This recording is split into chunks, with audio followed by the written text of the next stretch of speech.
My Mashoko, Tariro Mashoko, mukazi wa Elfa Simba yuwa. Yeah, masa bigli fa wono sama seri. Happy birthday to you, Tariro Mashoko. Happy birthday chero kwa urindisiko. Inza unze zvandanzi ndi imbe na Elfa se murume wako. Tariro Mashoko. Happy birthday chero kwa urindisiko. Inza unze zvandanzi ndi imbe na Elfa se murume wako. 14 January, zuwa roka zvarwa ngatitende Mwari. Present rudo rwangu rusingaperi. But one day nchakutengera motokari. Akati 40 hande baby kuchikeni in. Usasiye vana Bright na Brentoni. Tindofara nao tichitamba ngoma rasa kumenyoane. Achiete makorokoto kutebene.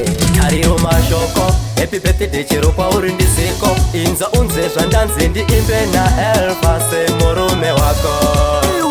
Tariro Mashoko. Happy birthday chero kwa urindisiko. Inza unze zvandanzi ndi imbe na Elfa se murume wako. Nakutenda lusia machanga. Akandiberekera mukazi anofunga. Zveshuwa Tariro anoronga. Upenyu wangu apana pakambo uviringa. Saka Mashoko Kletos. Sababa mori koshesa zuva ranas. Ini ndokutenda ndakatopfuga mabasi. Mukuwasha wenyu Elfase. Tariro Mashoko. Happy birthday chero kwa urindisiko. Inza unze zvandanzi ndi imbe na Elfa se murume wako. Tariro Mashoko. Happy birthday chero kwa urindisiko. Inza unze zvandanzi ndi imbe na Elfa se murume wako. Pemberera mukazi wangu pamwe chete nevana vangu. Happy birthday mudiwa wangu. Maile vana vangu 31 years. Oh God, God bless. Usazondisiya please. Ndinenge ndatorana nos.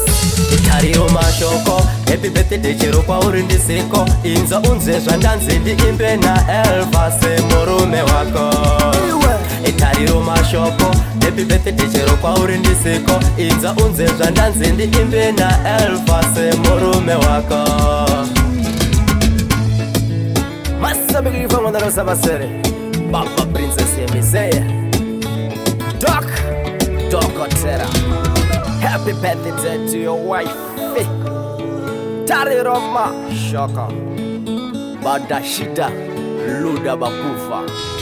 Yera Shigaga.